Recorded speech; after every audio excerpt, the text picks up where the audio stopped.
Okay, are we live? Looks like it. Let me see.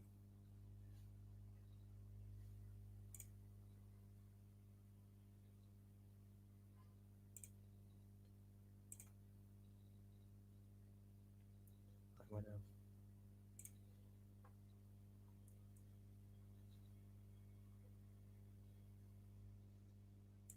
and yeah, it seems like we're live. Well, hello everyone, and welcome to War Commander Unshackled. We should have went live like what a couple 9 minutes ago, but there was something wrong with the way the stream was set up. But we're live now. We don't have that much like a big of a panel with just me, Adele, and Dark Shadows. So we're gonna go through the notes and everything that happened, and there are a couple of stuff that flew under our radars, and we'll try to explain it to the best of our abilities. So it's showing it's showing up on YouTube, right? I'm counting on you.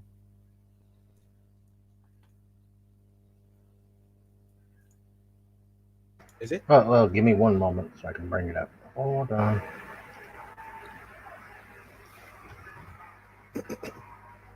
Probably it is, but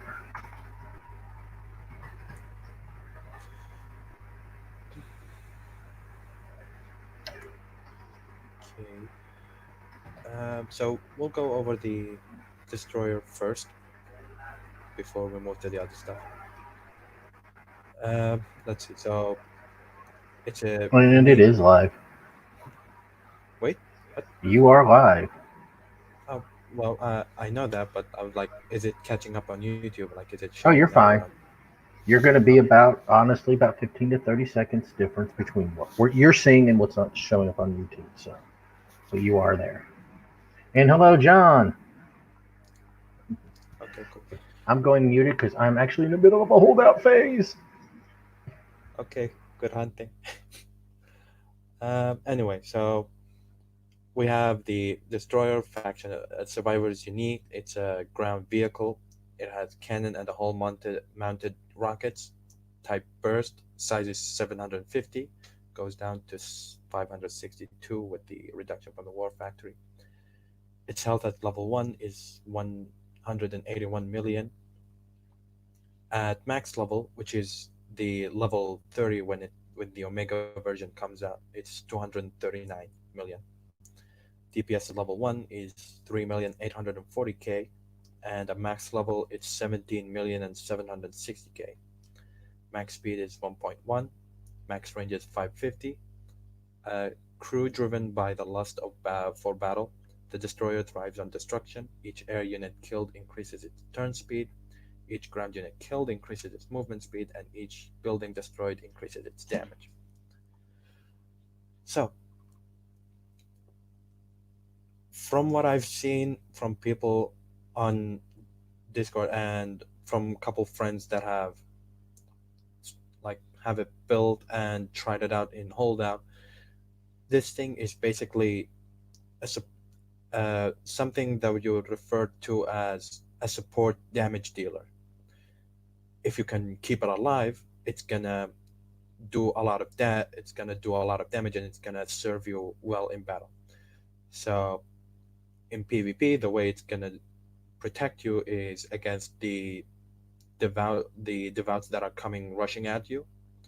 Like the more they are killed, then it's gonna get a bonus movement speed, giving it like making it able to close the distance faster than usual. And well, what about the controllers? Well, we have technicals with the Rocketman component. They can shoot down these drones. Also, you have Dracons I don't know, if you feel like using Dracons, or Santiago if you don't want to, if you feel like using a hero. Um, you have the Gorgons, or you can also use the Gorgons to destroy the watchtowers first before sending in your heavy. So there are a lot of ways you can protect this tank. So it's just a matter of which one you prefer using. So overall, I'm pretty sure it's gonna be like be pretty powerful, and it's gonna have its impact somewhere in PvP, whether now or later, depending on how well the other units that come in after it. And by the way, just a side note, the destroyer is the first unique that have the high priority trait on it. So it's similar to purifiers, hammers, excavators, annihilators, devouts. Now it's yes similar to the Cerberus drones, but Cerberus drones behave differently than the other high priority units. But it has the high priority trait on it. So if it shoots at something, it will draw fire towards itself. So just keep that in mind when using it in PvE, but mainly PvP doesn't like that. It doesn't come into play that much. Uh, let's see. Oh, hey John. Okay. L- Now the patch notes doesn't really have that much stuff in it, except for the fix for Mikey's uncommon component, which is cryotoxic emitter. Now it gives cryon corrosion. Someone said that it's the gold tag is also now functioning correctly.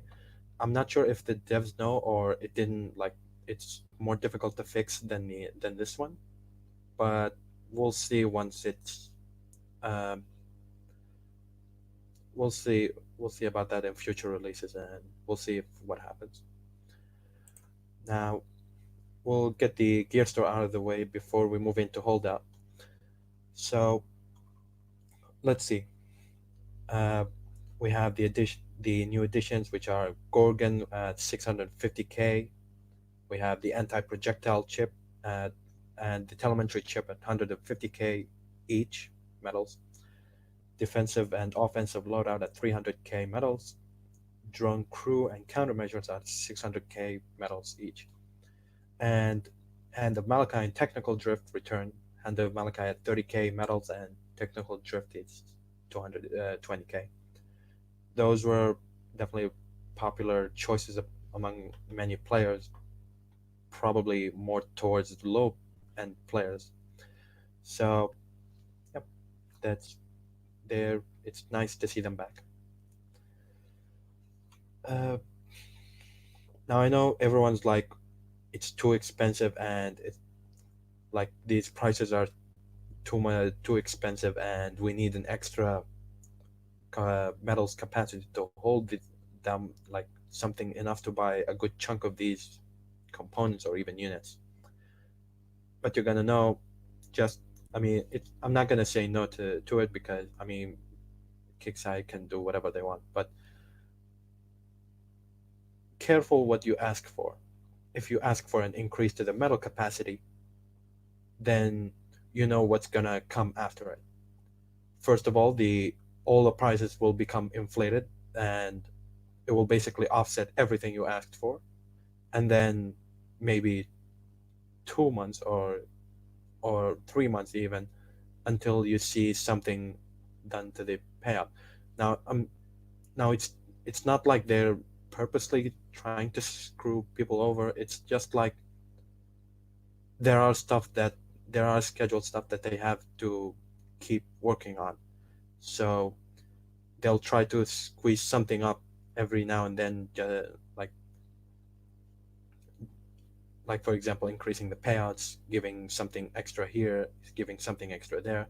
So overall, just be careful what you ask for, because you might get it and you probably won't get it the way you want it to be. Okay, now we'll move to the wait. Uh, where is holdout? There. We'll get to the PvP season in a bit. I mean, it's not much different, but we'll get to it. Okay, so we have holdout. It started yesterday. Uh, we have um we have almost 400 prizes if not more. We have 12, the new 12 hours, 36-hour, and 48-hour upgrade logistics for the Devout Controller and the Gorgon, along with new boosts, which are XP boost and damage boost and damage resistance boost.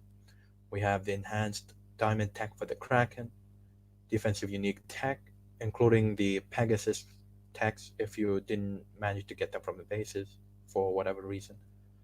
And uh, I think it's almost all faction era warpanes, probably most of them, if not all of them. Uh, it's it plays roughly the same. Just you attack four bases, and each base gives you a certain amount of XP. The third base gives you logistics. We have Survivor Corpus Sentinel Repair All, and we have Destroyer, Atom, and Hive Repair Logistics. There are also the upgrade logistics.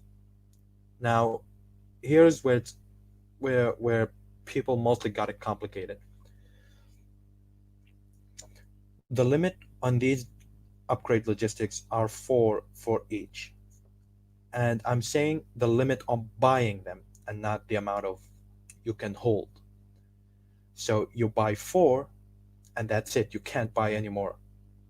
But the way it works is the following.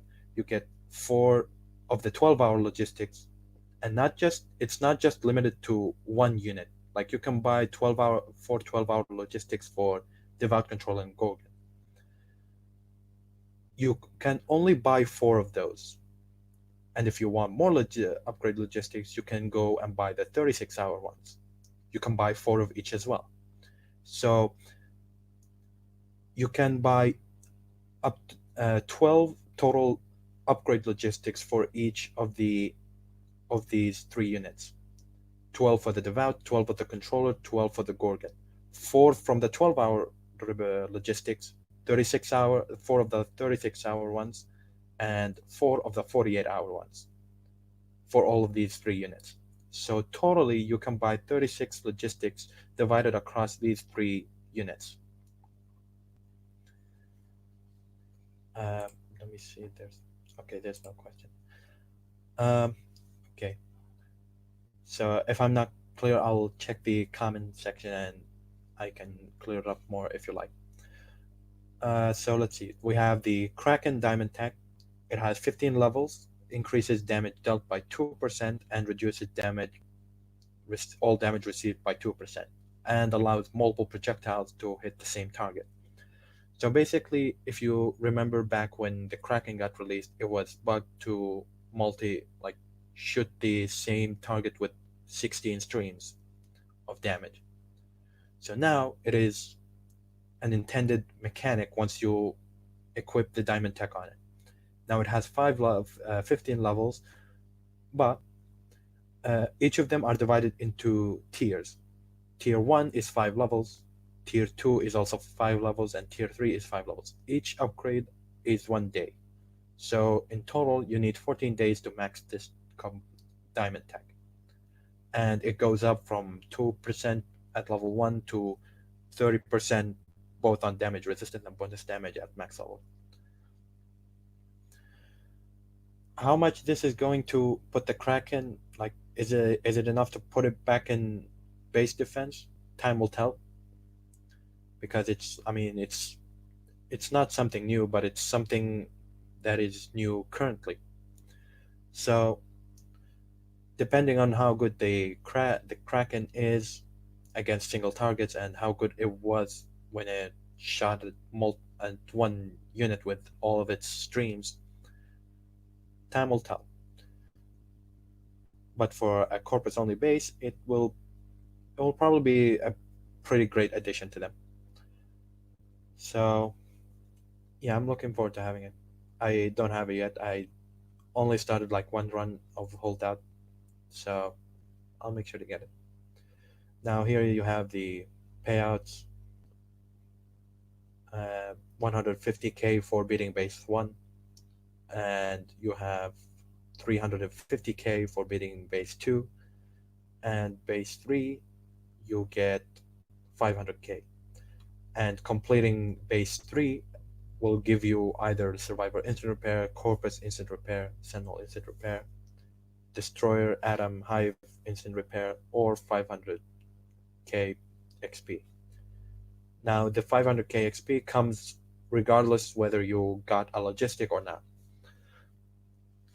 And just to be clear, the logistics, like you no longer have only 6 slots of logistics, like for repair logistics, and same thing goes for upgrade logistics. You can have as many as you as many as you want, as long as they are different types of logistics. Like you can have all these logistics, for example, and you can add the all repair all logistic, and you can have 7 slots. And if you have, for example, old logistic, like for example chopper instant repair or shepherd instant repair, you'll be like having 9 slots at this point. So there is no limit on how many slots there is for unique logistics. Like there are, as long as the logistics are different in functionality to what they do. But each logistic has its own maximum capacity. Once you reach it, you won't be able to earn anymore. So, for example, we these faction instant repairs, the Survivor, Corpus, and Sentinel ones, are 3 maximum. So once you have 3, if the bonus if the bonus upon completing base 3 gives you a Survivor one and you already have 3, it won't give you anything. So you better use it. You better have at least one spot empty for each of these logistics before getting the bonus for beating base 3. Now, bonus base gives you 500k. Sorry, not 500k. Gives you 1 million upon completing it. And we have the bonus crates are returning as well. There's there's only stealth for all. It was originally, I think it was available last holdout, or maybe it was not intended to be there, but it was in a briefing and then it got edited back to removing it. So now it's available, stealth for all, which gives you a stealth for 60 seconds on all of your units. uh, let's see, and yeah, that's pretty much it. Now we have PvP season 20. Now there was an issue with the payout, with the end of season payouts not paying out correctly, and that should be fixed by now. And yeah, for everyone that claimed the offer and metal like didn't have medals cleared up, I mean, I'm sorry, I don't know what to say really. But yeah, it's pretty much gonna be the same season with the same payouts, everything. Like starts from March 19th and ends on May 6th.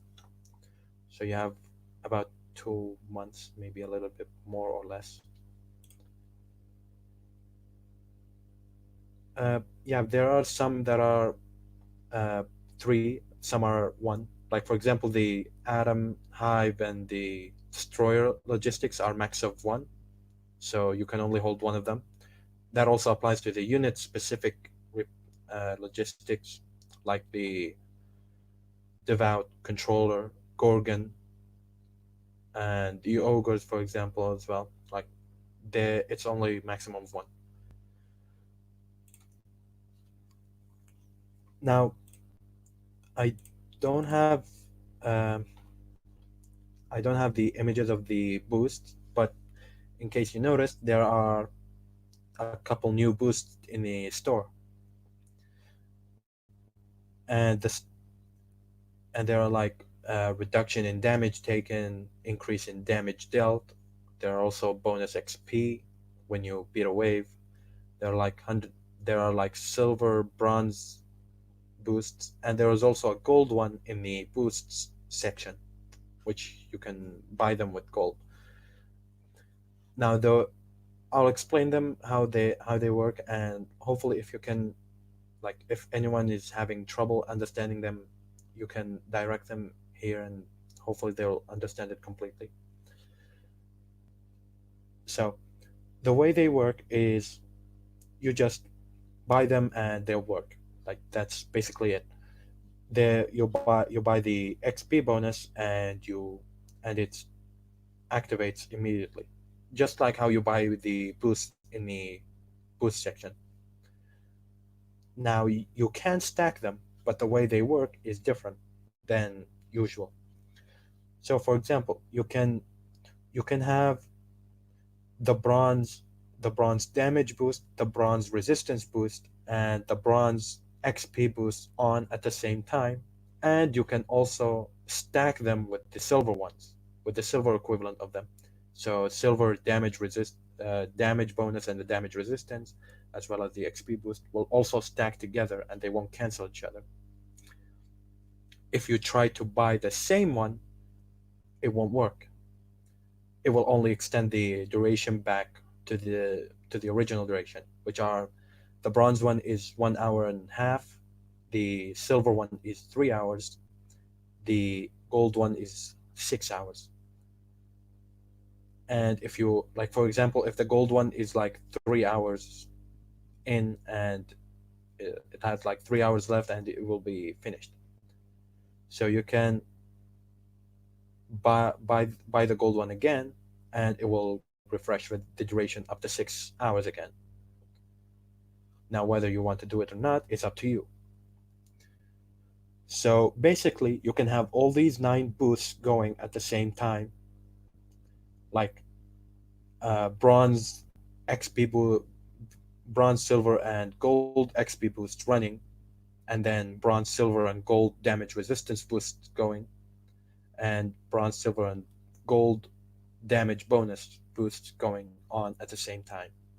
Like all of these 9 boosts can be activated together, and they with no penalty or any drawback whatsoever. And that's like pretty much it. And you can store them. So if you were thinking about storing them, thinking they can be stored, no, they can't be stored. So you just buy them and they will immediately activate. So you can't store these. So when you buy one of them, just make sure you really want to buy one. I did one run through of Holdout, and difficulty wise, it was fair. I mean, it wasn't really that hard. The units aren't high level. Like you usually like for example the shadow guards, like these devout looking shadow units, they're usually much more durable than the ones here. But this one here, it seems like they are lower level and they don't deal that much damage as I recall them doing. So it seems like they are pretty low level. So it isn't that like they aren't really that crazily buffed or anything. Um, is there anything? No. So for anyone watching, do you have anything you're wondering? If you have questions, something you want me to answer, or you have something that is confusing you a little bit about Holdout, you want me to explain it a bit?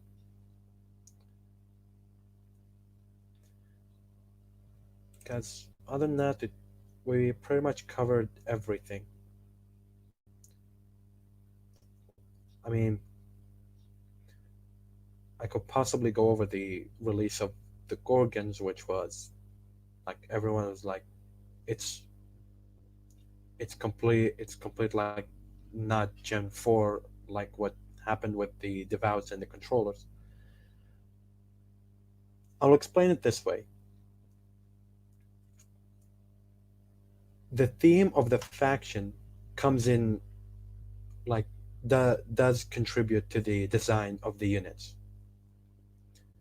The Sentinels are known for their high health, high damage tanking units, but they are also pretty straightforward. So like you just send them in and they'll probably do the job better than any other faction. For survivors, it's more like it's more like swarm tactics kind of thing. So like you use as much of them as you possibly can to win the battle, which is why they usually have the lowest capacity units in the game. For Corpus is like a new layer of units kind of thing. Each unit has is like its own puzzle kind of thing. So like the unit on the like the way it looks, you would see it would seem like it's pretty straightforward, but then when you see its functionality, it's not really the way you thought it will be. Like for example, uh, the Gorgon. We'll take the Gorgon as the prime example here. Everyone thought it's a mortar lobbing walking assault drone, so it will be pretty devastating. Like it will probably have splash almost something close to the controller, if not even higher, because it's a mortar weapon. And then all of a sudden, it's like, well, it's barely even. It can only destroy like four adjacent walls together. So what's the deal here? Where this come? Where where it's gonna be useful at? So now we have its components. First of all, it can shoot projectiles. Now, it's not going to be as reliable as the other units because it's shooting pretty slowly with 3 seconds reload. You can offset it with a bishop or a Tony if you want, depending on whatever you want. But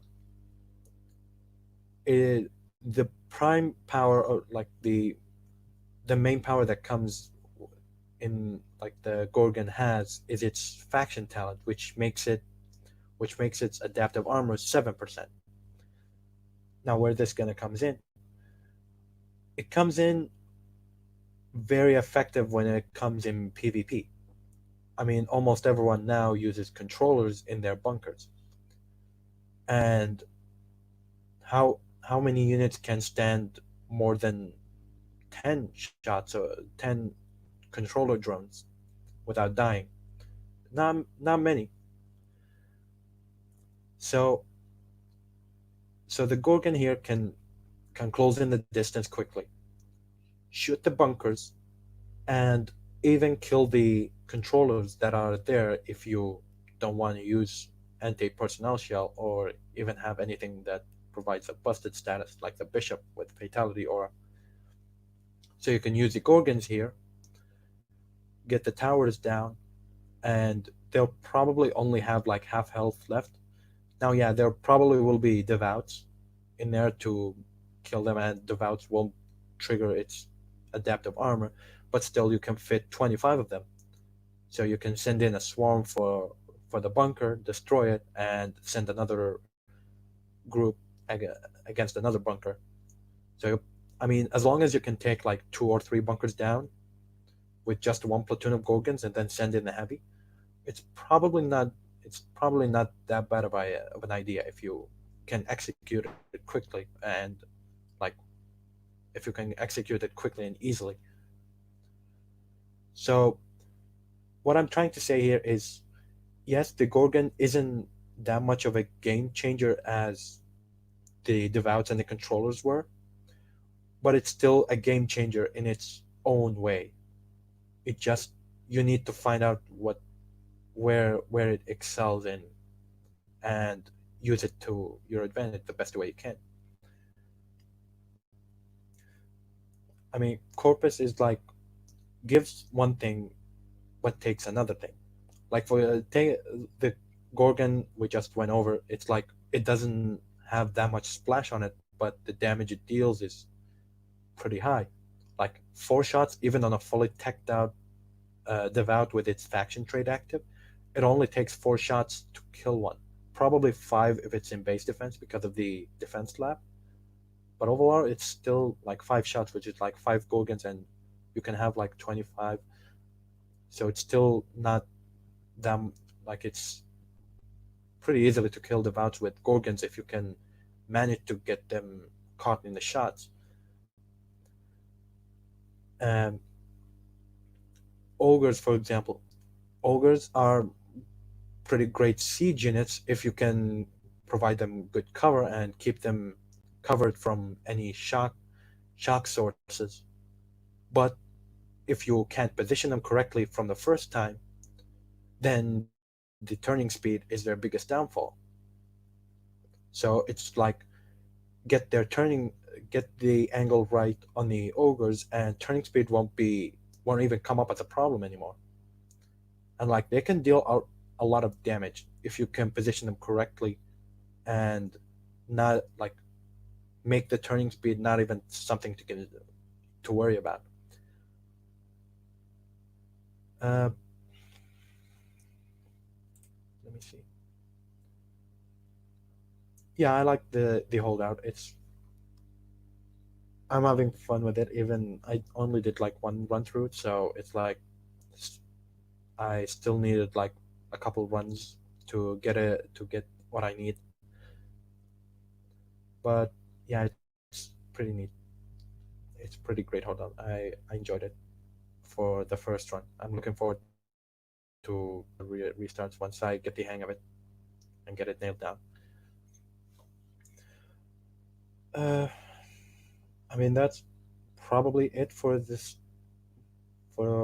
show. So I mean, thanks everyone for coming in, and thanks for everyone that come in later for watching it. I hope you I hope you found everything I've said informative and useful for you. Whether it is or not, it's really up to you. And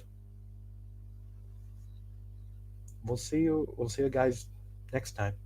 So see you later, and enjoy your holdout and stay safe. I know it's all about this virus coming up. It's like pretty stressful and all that. So I mean, stay in your homes, stay safe, and enjoy enjoy your enjoy your games, whether it's War Command or whether it's another one, whatever it is.